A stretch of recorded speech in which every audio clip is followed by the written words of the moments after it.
ఓం గంగణపతే నమ. ఐం సరస్వత్యే నమ. శ్రీమాత్రే నమ. ద్రాం దత్తాత్రేయాయ నమ. ఓం శరవణ భవాయ నమ. ఓం నమ శివాయ శివాయ గురువే నమ. క్లీం కృష్ణాయ గోవిందాయ గోపీ జనవల్లభాయ శ్రీకృష్ణ పరబ్రహ్మణే నమో నమ.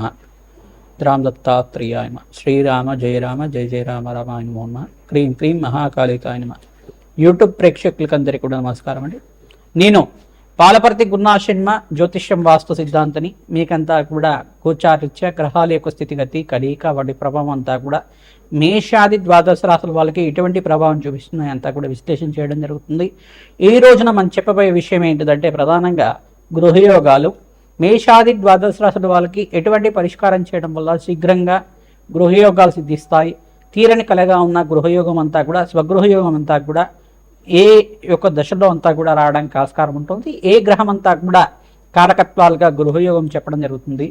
లగ్నం తెలిసి ఉంటే కనుక లగ్నాన్ని చూసుకోండి, లేదు రాశి తెలిసి ఉంటే కనుక రాశిని చూసుకోండి. తద్వారా మీకంతా కూడా సంపూర్ణ విశ్లేషణకి మీకు పరిష్కారం దొరుకుతుంది. తద్వారా మీరంతా కూడా శీఘ్ర గృహయోగము స్థిరాస్తి లభించడానికైనా కానీ భూసంపద సిద్ధించడానికైనా కానీ ఈ గ్రహాలు మేషాది ద్వాదశ రాశుల మీద కొన్ని స్థానాలంతా కూడా కారకత్వంగా చెప్పడం జరుగుతుంది.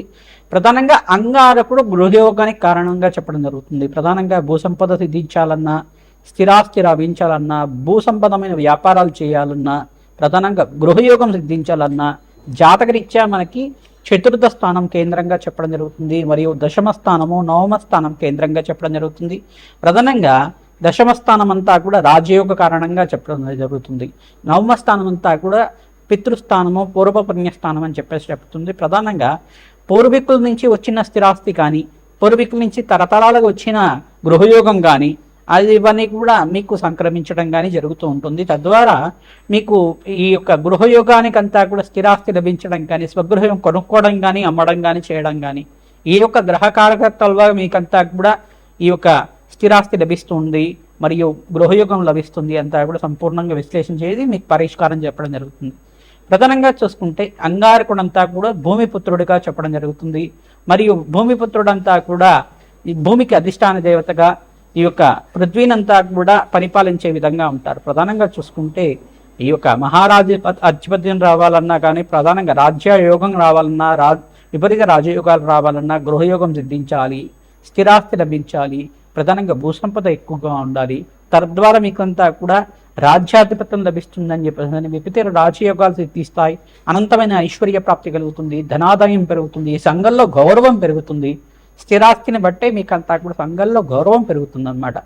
ప్రధానంగా చూసుకుంటే ఈ స్థానాలు చతుర్థ స్థానము నవమ స్థానము దశమ స్థానం కేంద్రంగా చెప్తారు.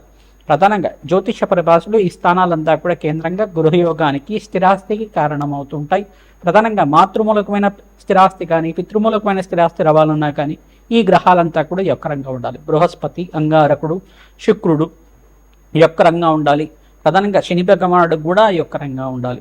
తద్వారా మీకు అంతా కూడా విపరీత రాజయోగము ఈ యొక్క గృహయోగ సిద్ధి కానీ స్థిరాస్తి లభం కానీ రావడానికి ఆస్కారం ఉంటుంది. ప్రధానంగా చూసుకుంటే నవగ్రహాల ఆరాధన శ్రేష్టంగా చేసుకోవాలి. మేషాది ద్వాదశ రాశుల వల్ల మీరంతా కూడా నవగ్రహ ఆరాధన ప్రతినిత్యం కూడా ఆచరించడం వల్ల నవగ్రహ దేవాలయంలో ప్రధానంగా మీరంతా కూడా ప్రతిరోజు ప్రదక్షిణాలు చేయడం 11 ప్రదక్షిణ కానీ 24 ప్రదక్షిణాలు కానీ 27 ప్రదక్షిణలు కానీ ఆవునేతో దీపారాధన చేయడం నవగ్రహాల దగ్గర అంతా కూడా తరచుగా చేసుకుంటూ ఉంటే కనుక తీరని కలగా ఉన్న గృహయోగం స్వగృహయోగం అంతా కూడా సిద్ధించడానికి ఆస్కారం ఉంటుంది. ప్రతినిత్యం కూడా వసుధాదేవి ఆరాధన చేసుకోవడం ప్రధానంగా వసుధాదేవి ఆరాధన ఎవరైతే చేసుకుంటుంటారో ప్రతినిత్యం కూడా ఈ గృహయోగం కానీ స్థిరాస్తి లభించడం కానీ భూసంపద సిద్ధించడానికి కానీ తీరని కలగా ఉన్న స్థిరాస్తి అంతా కూడా లభించడం కానీ జరుగుతూ ఉంటుంది. వసుధాదేవి ఆరాధన వసుధా లక్ష్మి ఆరాధన అంటారు. దీనంతా కూడా ఈ యొక్క భూమాత ఆరాధన చేసుకోవడం వల్ల శ్రేష్టమైన ఫలితాలు పొందడానికి ఆస్కారం ఉంటుంది. భూవరాహస్వామి ఆరాధన చేసుకోవడం వల్ల అసలు భూవరాహస్వామి ఆరాధన ఏ రకంగా ఆచరించాలి? ఓం నమో భగవతే ధరణి ఉద్ధరణాయ భూవరాహాయ నమో నమః అనే నామంతో ప్రతినిత్యం కూడా ఈ నామాన్ని ప్రతినిత్యం కూడా జపాన్ని ఆచరించడం వల్ల శ్రేష్టమైన ఫలితాలు పొందుతారు. మీకు స్వగృహం లభించాలన్నా స్వగృహం లభిస్తుంది, భూసంపద సిద్ధించాలన్నా భూసంపద లభిస్తుంది, అనంతమైన ఐశ్వర్య ప్రాప్తి కావాలన్నా ఐశ్వర్య ప్రాప్తి అంతా కూడా లభిస్తుంది. ప్రధానంగా ధార్మికమైన అర్చన ప్రధానంగా ధర్మ అర్చన చేయడానికి ఆస్కారం ఉంటుంది. భూవరాహస్వామి ఆరాధన చేయడం వల్ల శీఘ్రంగా కోరిన కోరికలంతా కూడా ధర్మపదమైన కోరికలన్నీ కూడా తీరడానికి ఆస్కారం ఉంటుంది. భూవరాహస్వామి చరిత్రలో భాగంగా చూసుకుంటే ప్రధానంగా భూమిని అంతా కూడా ఉద్ధరించారని చెప్పేసి ప్రధానంగా సముద్రం నుంచి అంతా కూడా భూమాతనంతా కూడా ఈ యొక్క రాక్షస సంహారం చేసి ప్రధానంగా మీకంతా కూడా హిరణ్యాక్షుడు హిరణ్యకశుడు కథ అంతా కూడా తెలిసే ఉంటుంది.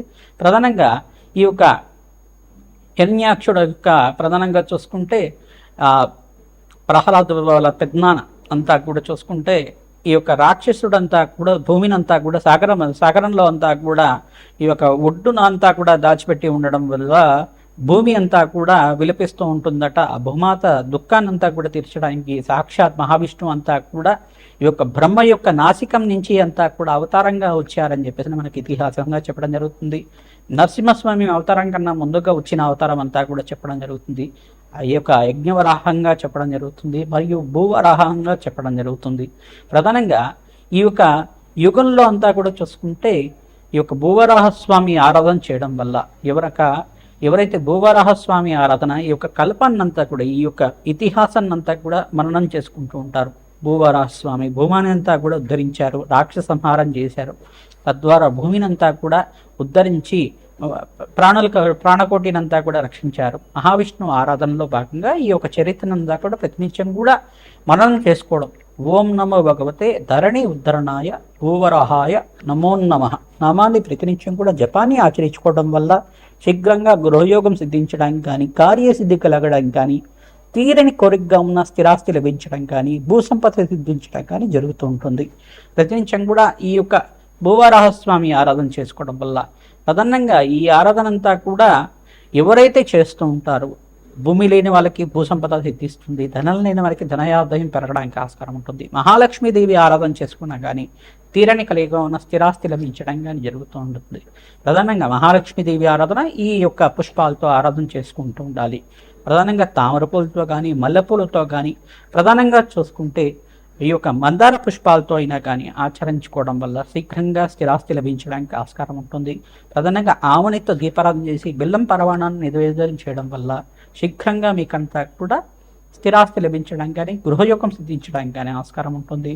ఈ యొక్క పూర్వీకుల నుంచి వచ్చే స్థిరాస్తి లభించడం కానీ ఆస్కారం ఉంటుంది. ప్రధానంగా మేషాది ద్వాదశ రాశుల వాళ్ళు మేము చెప్పే పరిష్కారం అంతా కూడా సంపూర్ణంగా ఆచరించండి. తద్వారా మీకంతా కూడా ఈ యొక్క గృహయోగము స్థిరాస్తి అంతా కూడా లభించడానికి ఆస్కారం ఉంటుంది. ఈ వీడియో అంతా కూడా చూడండి, లైక్ చేయండి, సబ్స్క్రైబ్ చేయండి. తద్వారా మీకు మంచి పరిష్కారం దొరుకుతుంది.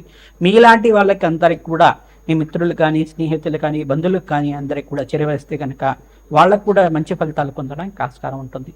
మాకంతా కూడా సహకారం అందించడం వల్ల మీకంతా కూడా అష్టైశ్వర్య ప్రాప్తి కలుగుతుంది. జగన్మాత అనుగ్రహం వల్ల మీ కోరికలంతా కూడా ధర్మపదమైన కోరికలంతా కూడా తీరాలని చెప్పి అష్టైశ్వర్య ప్రాప్తి కలగాలి, స్వగృహం సిద్ధించాలని చెప్పి ఆశీర్వాదం చేస్తున్నాం. శ్రీమాత్రే నమః.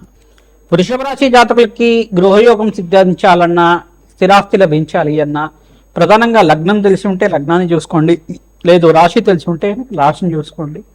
మేము చెప్పే పరిష్కారం వచ్చేస్తే కనుక మీకంతా కూడా దశ అంతర్దశలో దశనాథుడు యొక్కరంగా ఉండాలి.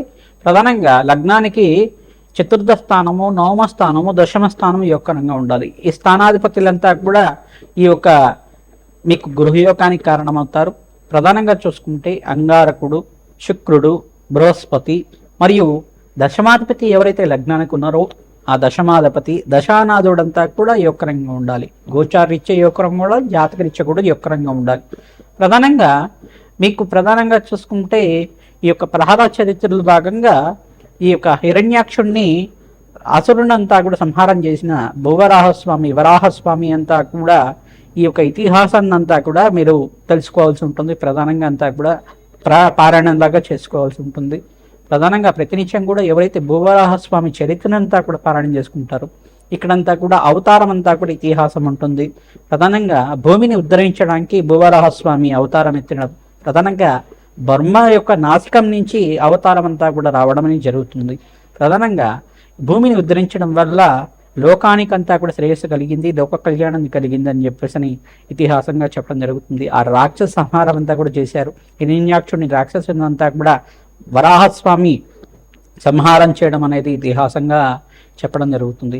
ప్రధానంగా ఈ మంత్రం అంతా కూడా ఎవరైతే పఠిస్తూ ఉంటారో, జపాన్ని చేసుకుంటూ ఉంటారో, భూవరాహస్వామి వరాహస్వామి దేవాలయంలో మీరంతా కూడా అభిషేకాది కార్యక్రమాలు చేయడం, పుణ్యక్షేత్రాల్లో ఉండే వరాహస్వామి క్షేత్రంలో అంతా కూడా భూదేవి సమేతంగా ఉన్న వరాహస్వామి దేవాలయాలంతా కూడా పుణ్యక్షేత్రాలు దర్శనం చేసుకోవడం అంతా కూడా ఇతిహాసంగా మీకంతా కూడా స్థల పురాణం ప్రకారంగా చెప్తూ ఉంటారు.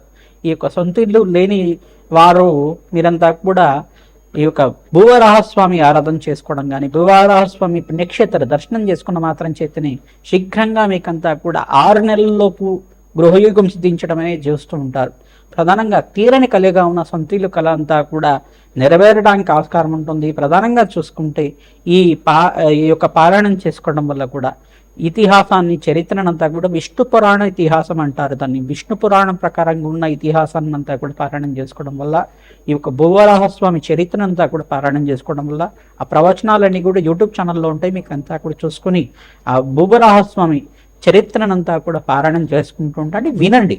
వినడం వల్ల కూడా మీకు పుణ్య ఫలితం లభిస్తుంది. మీకంతా కూడా అష్టేష్ ప్రాప్తి కలగడానికి ఆస్కారం ఉంటుంది. గృహయోగానికి చతుర్థాధిపతి యొక్కరంగా ఉండాలి. మీ ఇక్కడ వృషభ రాశి జాతకులకి ప్రధానంగా రాష్ట్రాధిపతి శుక్రుడు యొక్కరంగా ఉండాలి. అంగారకుడు మరియు ఇక్కడ బుధ భగవానుడు, ఈ యొక్క చంద్రుడు మరియు బృహస్పతి అంతా కూడా యొక్కరంగా ఉండాలి. మీకంతా కూడా చూసుకుంటే ఈ యొక్క గ్రహాల యొక్క స్థితిగతి వాటి ప్రభావం అంతా కూడా మీ జాతకం మీద ఉంటుంది. కాబట్టి మీకంతా కూడా ఈ గ్రహాలకి అంగారకుడికి కందిపప్పు దానం చేసుకుంటూ ఉండడం, తరచుగా ఒక 5 వారాల దాకా కొంచెం కొంచెంగా దానం చేసుకోవడం, గోమాత సేవ ఎక్కువగా చేసుకోవడం, ప్రధానంగా రావి చెట్టు దగ్గర ఆవునేత దీపారాధన చేసి అక్కడంతా కూడా కనకదార స్తోత్రాన్ని పఠనం చేసుకోవడం, వరాహస్వామి ఆరాధన చేసుకోవడం వల్ల శీఘ్ర ఫలితాలు పొందడానికి ఆస్కారం ఉంటుంది. ప్రధానంగా మీకంతా కూడా ఈ యొక్క ఆరాధన చేసుకోవడం వల్ల కూడా భగవంతుడి అనుగ్రహం వల్ల శీఘ్రంగా గృహయుగం స్థిరాస్తి అంతా కూడా లభించడానికి, కోర్టు కేసుల్లో ఉన్న స్థిరాస్తి ఇరుక్కుపోయి ఉంటే కనుక దాని నుంచి బయటపడడానికి అంతా కూడా ఆస్కారం ఉంటుంది. ప్రధానంగా ప్రత్యంగరాదేవి హోమాది కార్యక్రమాలు, బగ్లామకి శాంతి హోమాది కార్యక్రమాలు ఆచరించుకోవడం, రాజశ్యామల యజ్ఞాధికతలు ఆచరించుకోవడం వల్ల అష్టేష్ ప్రాప్తి కలుగుతుంది. బృహస్పతికి, శుక్రుడికి, అంగారకుడికి, శని భగవానుడికి మరియు ఇక్కడ బుధ భగవానుడికి అంతా కూడా వృషభ రాశి జాతకులంతా కూడా శాంతులు పూజలంతా కూడా ఆచరించాలి. దానాది కార్యక్రమాలు చేయాలి.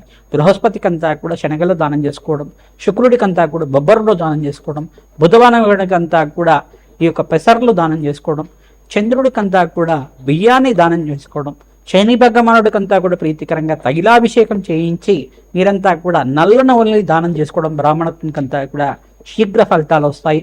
ప్రధానంగా ఈ యొక్క విశేషమైన హోమాది కార్యక్రమాలు ఆచరించుకోవడం, ఈ మంత్రానంతా కూడా నిత్యం పట్టం చేసుకోవడం, పారాయణం చేసుకోవడం వల్ల శీఘ్ర ఫలితాలు పొందుతారు. మీకంతా కూడా శుభగృహం లభిస్తుంది, అష్టేష్ ప్రాప్తి లభిస్తుంది. శ్రీమాత్రే నమః.